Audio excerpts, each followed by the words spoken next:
Ok, déjenme invitarles a ver sus Biblias a Mateo 17 y vamos a concluir el estudio de este capítulo esta mañana. Mateo 17, 22 a 27.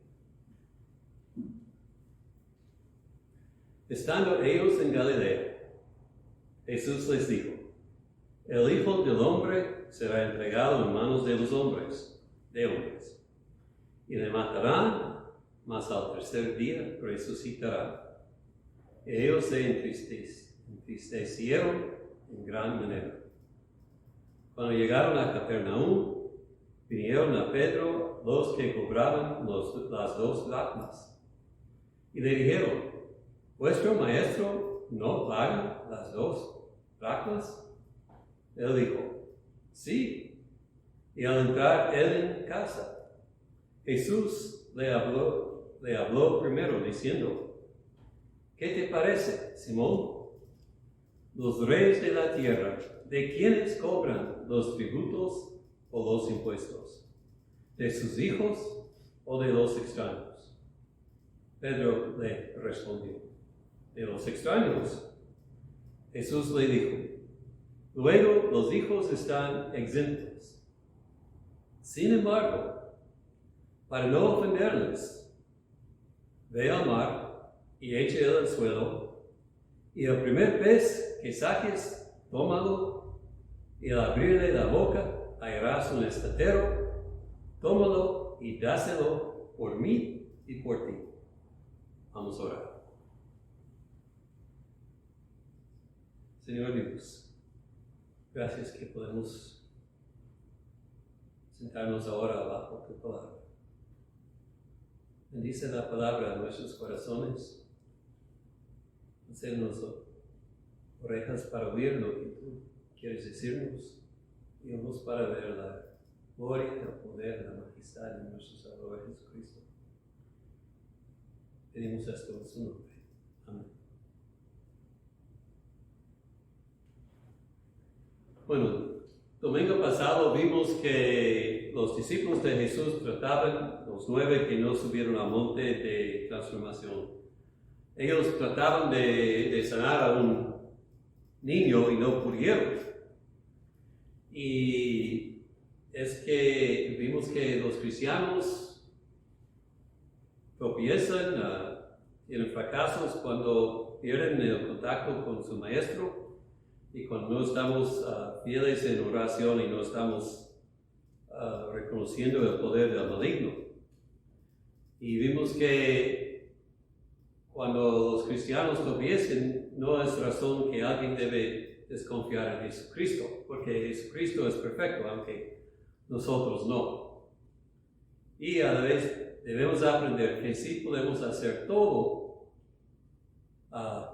no porque tenemos gran fe, sino porque Cristo es grande y poderoso, y si tenemos fe para pedir a Él puede ayudarnos. Entonces sí podemos hacer todo en Cristo que Dios quiere.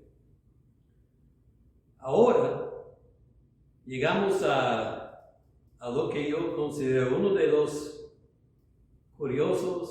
más curiosos milagros que Jesús hizo. O sea, en verdad no dice que hizo el milagro. Mandó a Pedro que iría al mar, pero debemos presumir que, siendo que Jesús mandó a Pedro a hacerlo, Pedro lo hizo y encontró todo como Jesús decía. Algunos dicen que ese es el único milagro que Jesús hizo que le benefició a él mismo. O sea, en todo lo demás nunca recibí ningún beneficio. Yo quiero decir que tampoco yo creo que Jesús recibe beneficio en este milagro. Siempre lo hace por otros. En esta ocasión, no tocó la moneda. No fue obligado a pagar, como dice a Pedro. Entonces, el milagro fue para el beneficio de Pedro y nosotros, pero también para los que cobraron el dinero para que no tropiecen ellos. La otra cosa es que, ¿por qué envió a Pedro a pescar para obtener el dinero? Ciertamente Jesús pudo multiplicar monedas como multiplicó pan, o por lo menos pudo multiplicar el pan y vender el pan. ¿Quién sabe? Él pudo motivar a un rico a venir para donar el dinero para ellos. ¿Quién sabe? Esto es la sabiduría, el poder y la soberanía de Dios. Dios escoge lo que quiere hacer. Y Él tiene más maneras que nosotros podemos imaginar. Quizás Pedro necesitaba un tiempo de descansarse y siendo pescador y yendo al mar sería bueno para él. Quizás Jesús quiso que Pedro se recuerde de esta experiencia y nunca se olvida. Lo que yo estoy convencido es que yo recuerdo esto más por el pescado que por el milagro de encontrar el dinero. Y quizás por eso Jesús lo hizo así. Pero lo que el pasaje nos enseña que es más importante es, primero, la deidad de Jesús se manifiesta otra vez. Segundo, el poder que Jesús tiene para proveer por nuestras necesidades. Y tercero, que Jesús puso el Evangelio antes de sus derechos. Entonces nosotros debemos hacer lo mismo. Eso es lo que vamos a ver. Pero déjame comenzar dando un poquito de la historia para que entendamos mejor lo que pasó.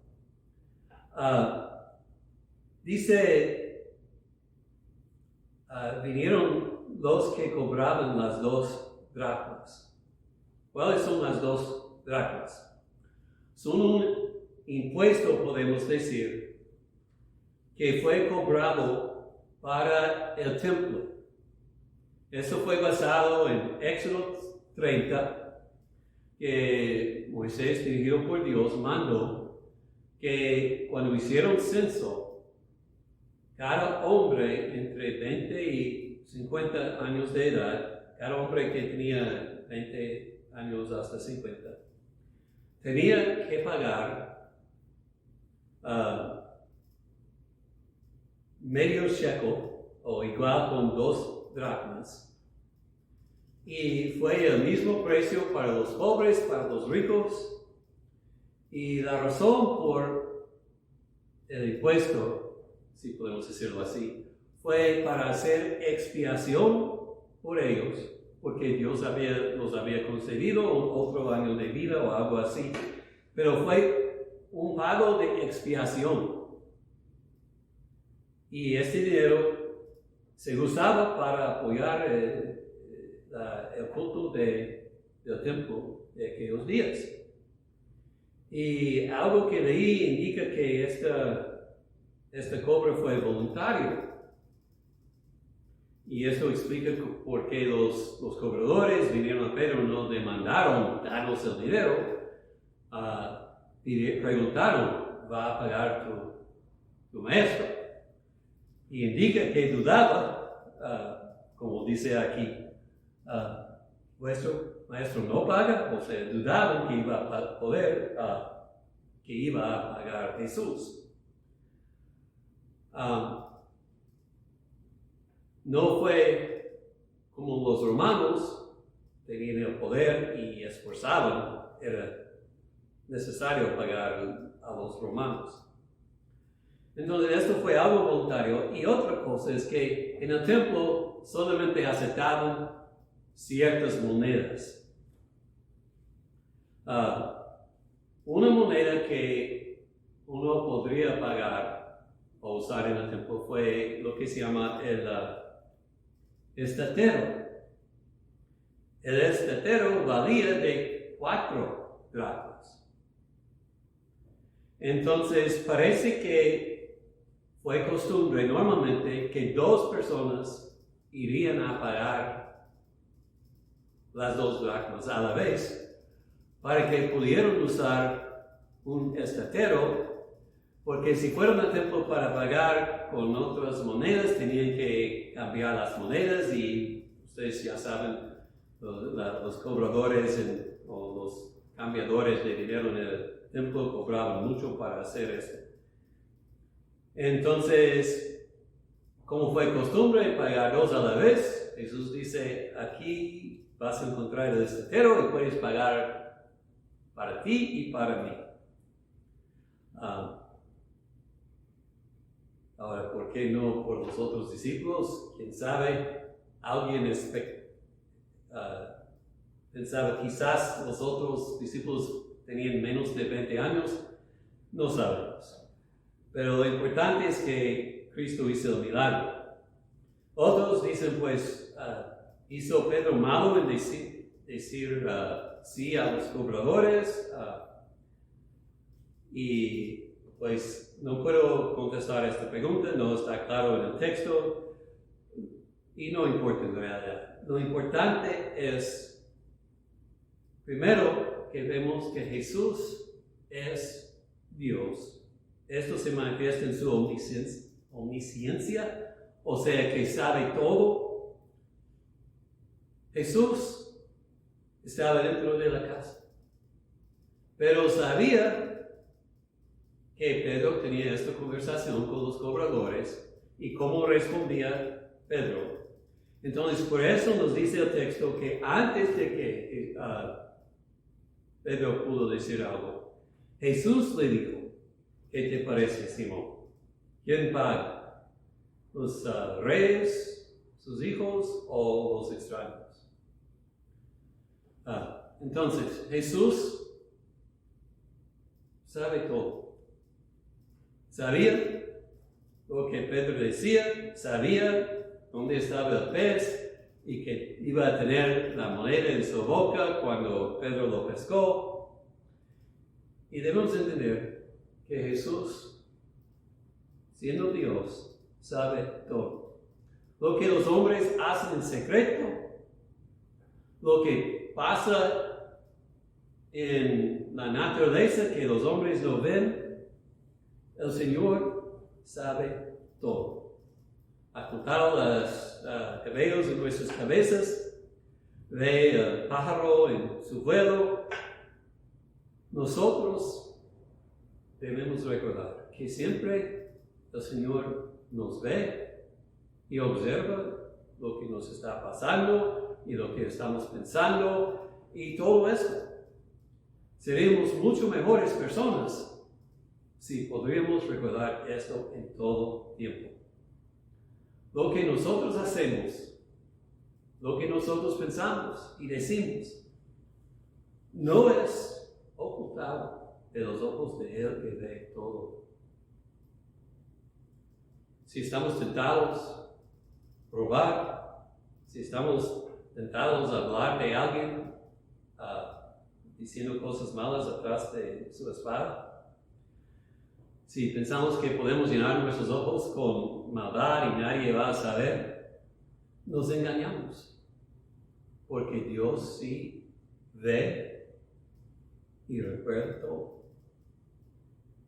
Al otro lado, si pensamos que estoy trabajando por el Señor y no da cuenta que todo lo hacemos es inútil y nadie se recuerda, nos engañamos otra vez. La bondad que hacemos, lo bueno que hacemos, Dios recuerda. Y Dios va a recompensarlo en su tiempo. Nada se esconde de Él, ni bueno ni malo. Debemos considerar también que la razón que conoce todo es que ordena todo. No es coincidencia que Pedro fue al mar y echó, ¿cómo se dice? El anzuelo y pescó un pez. En la boca del pez hubo una moneda, precisamente la cantidad necesitada para pagar lo que fue del templo. Fue así porque Dios lo ordenó. No es coincidencia que cuando los marineros echaron a Jonás en el mar, hubo otro pez más grande que tragó a Jonás y lo vomitó en la tierra seca. No es coincidencia que estamos en esta casa esta mañana, o que el sol salió, o qué pasa en el mundo. Dios está gobernando. Y es cierto que a veces no entendemos por qué permite ciertas cosas, pero Dios tiene sus propósitos. Y Romanos 8 nos dice que en todas las cosas, no en algunas, pero en todas las cosas, Dios está obrando por el bienestar de su pueblo. Dios gobierna en la naturaleza, obra por los hechos libres de los hombres para cumplir sus propósitos santos. Entonces su omnisciencia debe disuadirnos de hacer pecado, pero también debe animarnos a saber que no somos solos, no somos olvidados, que aún en las tribulaciones Dios está con nosotros, viendo y recordándonos. La deidad de Jesús es algo que se ve aquí. También en que sabía todo en su omnisciencia, pero también en lo que dice en respecto a los reyes cobrando tributo. Dice, los reyes de la tierra, ¿de quiénes cobran los tributos o los impuestos? ¿De sus hijos o de los extraños? Y Pedro dice, de los extraños. Entonces Jesús dice, del templo estoy exento. ¿Qué quiere decir esto? Que Jesús es el hijo del rey, o sea, del Padre Celestial, y que por eso es exento. Es claro que aquí habla de su relación como hijo unigénito, no de que todos los hombres son hijos de Dios, que la Biblia no enseña cosas así. Él está diciendo que tiene una relación especial, diferente que los demás hombres con su Padre Celestial. Y yo creo que si él hubiera dicho esto a los cobradores, ellos dirían, esto es blasfemia porque tú estás haciéndose igual con Dios. Pero era Dios en la carne, Emmanuel, Dios con nosotros. Otra razón que para él no era necesario pagar esto, que él fue exento, es que fue un pago por pecado.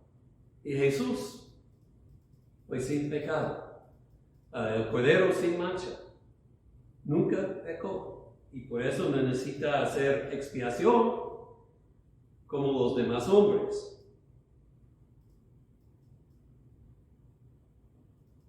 Entonces aquí se manifiesta su naturaleza divina en su omnisciencia y en que se hizo hijo del Padre, pero también apunta a nosotros al día en que vivimos, cuando nosotros también somos hijos del Padre Celestial. No dice, entonces yo soy exento, dice, los hijos están exentos. Y nosotros somos hijos por adopción en Cristo, pero por eso tenemos la misma libertad. No necesitamos ofrecer sacrificios ni monedas para hacer expiación, porque Cristo hizo una vez un sacrificio. Y este sacrificio fue suficiente para hacer expiación por todos nuestros pecados. Tenemos entonces la misma libertad como nuestro Señor en respecto a los sacrificios y todo el sistema del Antiguo Testamento. Nosotros somos exentos porque Cristo nos hizo exentos. Ahora, entonces Jesús es divino.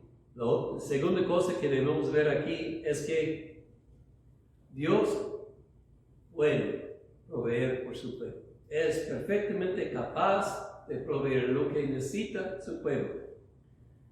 Estaba pensando, Él puede imaginar una nueva manera de proveer cada vez que hace algo. Alimentó a los de Israel en el desierto con los codornices, con maná. Una viuda que faltaba le dio un jarro de aceite que nunca se vaciaba hasta que el hambre pasó. Elías fue alimentado por los cuervos.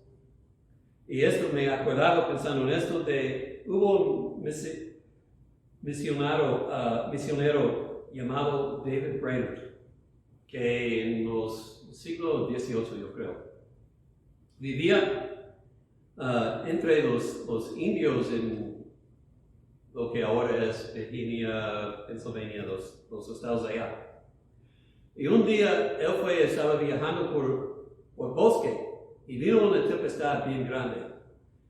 Y se escondió en un tronco hueco. La tempestad duró 3 días y no me acuerdo si fue lluvia o nieve, pero no pudo moverse. Estaba ahí nomás. Pero cada día, una ardilla trajo nueces y los puso dentro del tronco donde él estaba. Entonces le proveyó comida por 3 días hasta que la tempestad se bajaba y él pudo seguir con su viaje. El Señor tiene tantas maneras de proveer. ¿Por qué no un pescado? O uno dice, ¿por qué un pescado? Y yo digo, ¿por qué no? Es que Dios puede imaginar más maneras que nosotros. Y entonces cuando nosotros decimos, Dios, tienes que hacer esto por mí, nos engañamos. Debemos siempre dar las cosas en las manos de Dios y confiar en Él. Abraham dijo, Jehová proveerá, o Jehová iré, porque Dios proveyó un becerro cuando Abraham iba a sacrificar a su hijo. Dios sabe nuestra necesidad. Él sabe suplir conforme a su sabiduría y su gracia soberana. Entonces debemos siempre encomendarnos en sus manos y descansar en Él, no preocuparnos. Aquí, cuánto nuestro Señor se unió. Jesús es Rey de Reyes, Señor de Señores. Tiene las riquezas, todo el mundo es suyo. Pero para pagar esta deuda que era como de 2 días de ganancia, tuvo que enviar a su siervo a pescar un pescado porque él no tenía dinero en la bolsa. Cristo se anunció sus riquezas para venir a este mundo y morir por nosotros. Y debemos apreciar su humildad. Nos enseña que Dios siempre provee. Y si puedo ponerlo así, Jesús aquí tenía una cuenta legítima, entonces confiaba en su Padre y su Padre proveó. Si nosotros tenemos cuentas legítimas, podemos confiar en Dios para pagarlos. A veces oigo a gente diciendo, ¿por qué no tengo Y quiero decirles, pues, mira cómo están gastando el dinero. Roger, el hermano, me dio un ejemplo, que alguien le pidió dinero para pagar una cuenta. Entonces le prestó el dinero. Y en lugar de pagar la cuenta, fue a un restaurante muy cara y gastó el dinero en una comida.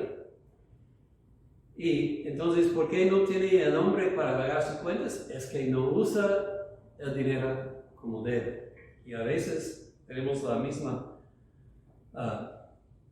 problema con Dios. Dios nos da, pero si usamos el dinero para cosas egoístas, lo usamos malamente y no podemos culpar a Dios por no proveer. Debemos confiar en Dios, pero debemos ser responsables a la vez. Dios suplió, pero solamente lo que se necesitaba. Y es cierto que si el pez pudo tener una mujer, pudo tener más. Bueno, Dios es divino, Jesús es divino, Jesús provee, y Jesús renunció a sus derechos para promover el Evangelio, y nosotros debemos aprender lo mismo. Jesús lo aclara a Pedro: yo no tengo ninguna obligación de pagar eso. Yo soy hijo, soy exento. Pero a la vez dice: sin embargo, para no ofenderles. Y literalmente es para no ponerles roca de tropiezo. Vete y pesca el pescado para pagarlo. Y debemos pensar, ¿cuál es diferente aquí? Porque Jesús nunca rehusaba ofender al liderazgo de los judíos. La cosa es esto: cuando Jesús los ofendía, es en asuntos cuando los hombres elevaban sus enseñanzas a hacerlos igual o arriba de las Escrituras. Y Jesús los ofendió siempre porque renunciaba las enseñanzas de los hombres. Esta cosa fuera algo diferente. El impuesto fue conforme a la ley. Mientras andaba en este mundo, él se sometía a la ley en respecto a lo que Dios había mandado, no la ley que los hombres añadieron a la ley de Dios. Y siendo esto de Moisés, entonces él lo cumplió, y así nadie pudo decir que él estaba siendo infiel, cosas así.